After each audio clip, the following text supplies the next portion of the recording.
আসসালামু আলাইকুম। হ্যালো হ্যাপিনেসে সবাইকে স্বাগতম। আজকে আমি দেখাবো কিভাবে একটা পুরোনো জামা থেকে বডির মেজারমেন্টটা নিয়ে নেবেন। তো আমরা প্রথমেই কাস্টমার থেকে তার সঠিক যে মাপটা ঠিক আছে, যে বডিটা ঠিক আছে, ওনার একটা ড্রেস নিয়ে নিব, যেটা ওনার ওভারঅল সব দিক থেকে পারফেক্ট ওনার হয়ে যায়। তো সেই একটা 3 পিস ওনার থেকে আমরা কালেক্ট করে নেব। এখন আমরা এই 3 পিস থেকে আমাদের টোটাল সবকিছুর মেজারমেন্টটা নিয়ে নেব। এখন শুরুতে আমি কাঁধটা মেপে নিচ্ছি। কাঁধের যে অংশটা সেটা হচ্ছে 2 ভাঁজে 14 ইঞ্চি হবে। আর আমি যদি 1 ভাঁজ করি, মানে 1 ভাঁজে নেই, তাহলে এটা হাফ 7 ইঞ্চি হবে। এই যে দেখিয়ে দিচ্ছি, 2 ভাবে নিতে পারেন। মানে গলার অংশটুক থেকে ধরে একদম কাঁধের একটু সেলাই হাফ ইঞ্চি সহ নিতে হবে, যেহেতু আমরা হাফ ইঞ্চি সেলাইতে যাবে। এটা 7 ইঞ্চি আছে, আমি 7 ইঞ্চি নিয়ে নিচ্ছি। তো এখানে আপনার 7.5 ইঞ্চিও নিতে পারেন, যেহেতু এটার বডিটা খুব বেশি। 46 মানে 47-এর বডি, এটা 46-এর বডি, তাই আপনি 7.5 ইঞ্চি কাট নিতে পারেন। লংটা হবে আমাদের 42 ইঞ্চি।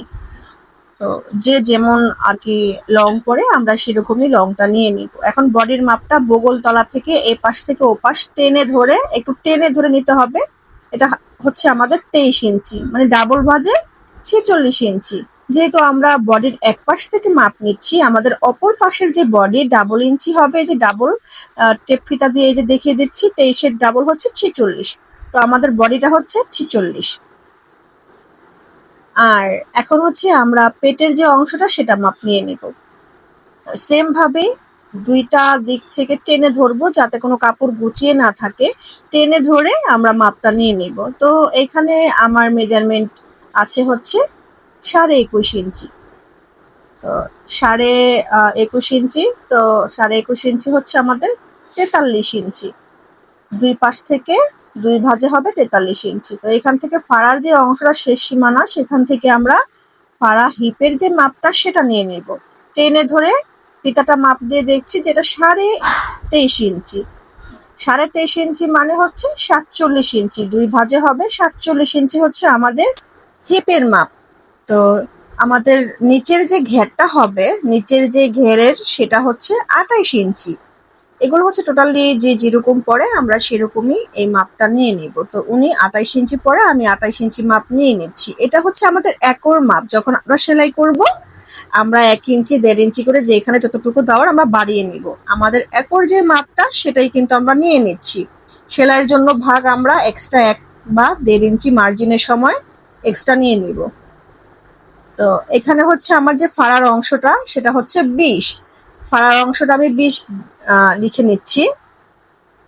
তো এখানে আমরা সবকিছু পার্ট বাই পার্ট লিখে লিখে, কোমর, বডি, কাঁধ, এভাবে লিখে লিখে আমরা প্রত্যেকটার মেজারমেন্ট আমরা লিখে রাখবো। তো এখানে হাতার লংটা হবে টেনে ধরে একবার কাঁধের জোড়া থেকে নিচ পর্যন্ত, এটা হচ্ছে আমাদের 18।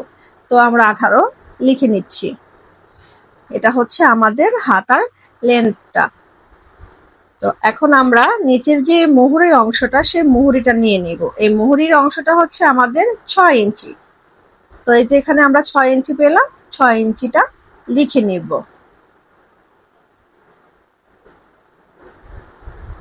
তো প্রত্যেকটা জামার মাপ যার যার যে বডি মেজারমেন্ট অনুযায়ী আমরা নিয়ে নিব, যেভাবে আছে সেভাবে। তো এটা হচ্ছে 3.5 ইঞ্চি গলার যে মাপটা সেটা নিয়ে নিচ্ছি। মানে 3.5 ইঞ্চি হচ্ছে এটার পাশটা হবে 3.5 ইঞ্চি। 2 ভাঁজে 3.5 ইঞ্চি হবে। এটা পিছনের গলা, সামনের গলা কিন্তু একই হবে, 3.5 ইঞ্চি। আর এখন আমি ডিপটা নিয়ে নিব। সামনের গলার ডিপটা হচ্ছে 6 ইঞ্চি। 6 ইঞ্চি হচ্ছে আমাদের সামনের গলার ডিপ। আর পেছনেরটা এখন নিয়ে নিব। পেছনের গলার ডিপটা এখন আমরা গজ ফিতা থেকে যে উপরে যে কাঁধের অংশ সেটা নিচ্ছি 4 ইঞ্চি। আমাদের ডিপটা হচ্ছে 4 ইঞ্চি। তো 4 ইঞ্চিটা আমরা লিখে নিলাম। তো বাস আমাদের সব মেজারমেন্ট নেওয়া হয়ে গেল।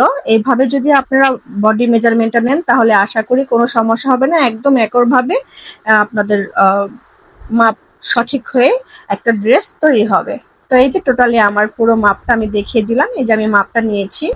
তো আশা করি সবকিছু বুঝতে পেরেছেন। তো আজকের মতো আল্লাহ হাফেজ। Thank you for watching my video.